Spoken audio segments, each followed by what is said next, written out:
I'm Ashton Addison from EventChain for Investment Pitch Media and FinTech News Network. And today on Blockchain Interviews, we have Jodee Rich, the executive producer of NFT.NYC, a blockchain event in New York. Welcome, Jodee. It's a pleasure to have you on the show today, and I'm excited for this discussion. Thank you, Ashton. Great to meet you. Thank you. So if you would just start off a little bit about what is NFT.NYC, when is it, what is the main focus of the event? So NFT stands for Non Fungible Tokens. It's a part of blockchain, and NFTs are digital assets. And about 7 months ago, we got together with some of our friends and we decided that we'd have a small conference with the thought leaders of the NFT industry. And the conference has turned out to be so much bigger than we've expected. We've had now over 100 speakers who are coming to talk about all the different flavors of NFTs, how they're going to be used.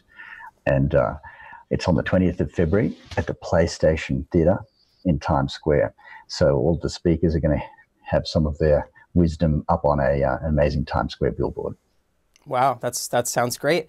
I'm glad to hear that you guys have had such traction through that. And I know that non-fungible tokens are becoming one of the more popular topics to talk about. So what kind of topics, more specifically or in general, are people going to be hearing about at this event? And how is it different from other events? Is this the first of its kind? Well, we think that NFTs are actually going to be one of the first real applications for the blockchain. The blockchain has been featured in speculative currencies over the last few years. And what we love about NFTs is there's so many different really interesting applications that relate to all sorts of things. So an NFT is essentially a way of tokenizing or putting on the blockchain any digital asset.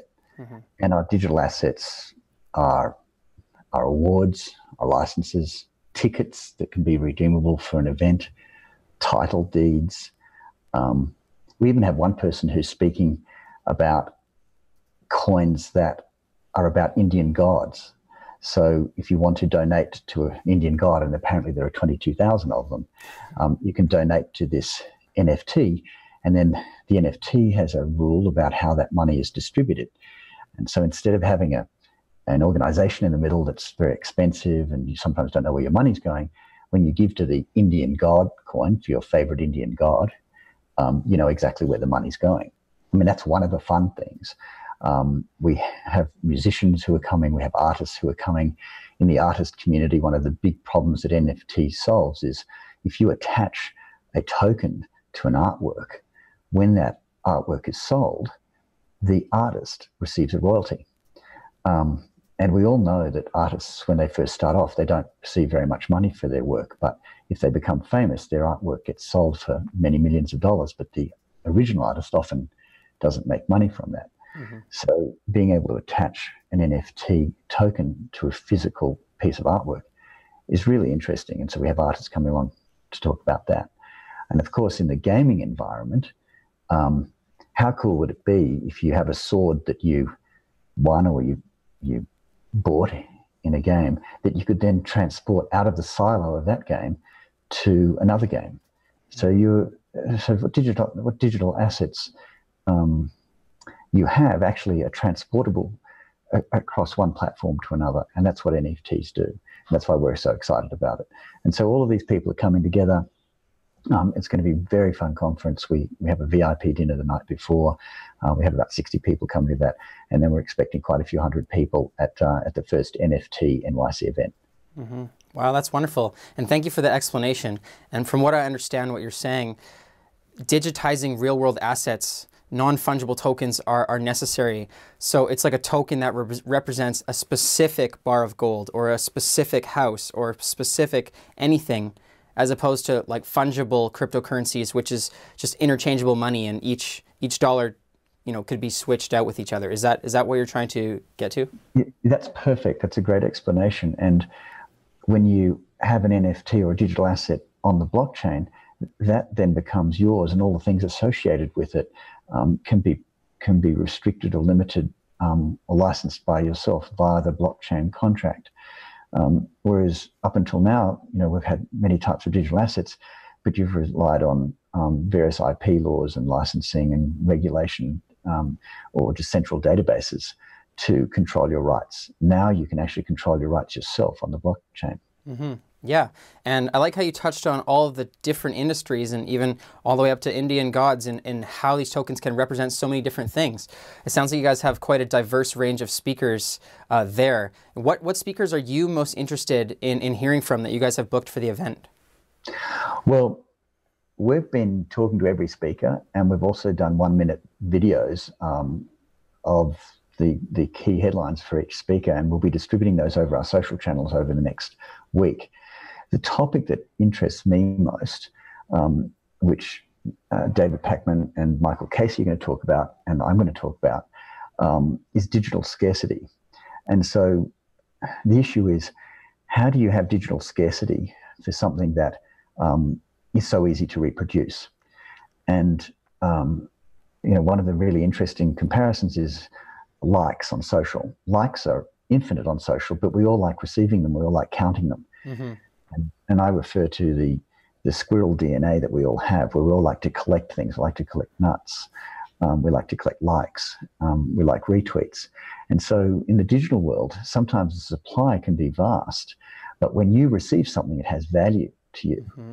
And so NFTs help us regulate and in some cases monetize these digital assets, even in the social world. What also interests me is how we can attach collaboration and engagement to a non-fungible token. For example, if I took a picture of you and I together to commemorate this interview, and then shared it on my LinkedIn and said, really great interview, Ashton, thank you very much. If I put that in our case, we have something called a cred coin.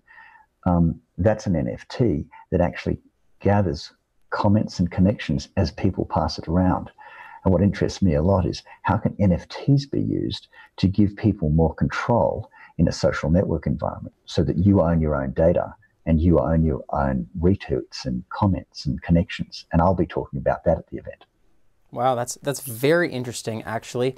I really like what you talked about with having non-fungible tokens. If that were to represent likes and shares and things, and there was some form of scarcity behind that, you'd really be able to pinpoint where the real value is, because there's a cost to liking and sharing things of value, and people will appreciate that. So there's so many different avenues in that. I know, totally. And we've all learned from the social networks about likes and reposts and retweets, and Google has taught us to search. But right now we don't control any of our data. It's all in silos that are controlled by other people. And I think NFTs on the blockchain are actually going to be the next generation of networks, where we have baby networks that we have control over. That's what I dream about at night. That's great. So let's go back to the event for a second. Who are the lead sponsors of the event? Are there any big names? What kind of firms are we going to see attending? Well, we've had Ernst & Young. We've had a very big law firm. We've had 0x, who run a big platform for exchanges. We've had many game developers. There's OpenSea that runs a digital exchange. There's Cred and People Browser. So far, I think we have about 15, and I'd be happy to share the list with you. That's wonderful. Thank you. And is this a one-off event, or are you guys planning more, or is that going to depend on the success of the event? Well, we're so excited with the response we've had so far. We've already started talks with the team who run Blockchain Week in New York about running a best of NFTNYC event during Blockchain Week. That's great. Wonderful. Thank you. Thank you. We're really excited. So I know the tickets are already on sale because they're on EventChain, and they're probably available on your guys' site right now. Are there any special deals that we can provide to the audience through this interview today? Yes, absolutely. And thank you for asking. We've built a code. I believe it's EventChain 30. And if you go to NFT.NYC and use that, you'll get a 30% discount. Wonderful. We appreciate that, and the viewers always appreciate providing value back to them. So thank you for that, and thank you for your time. Is there any last things you want to say prior to the event here, and how can people learn more?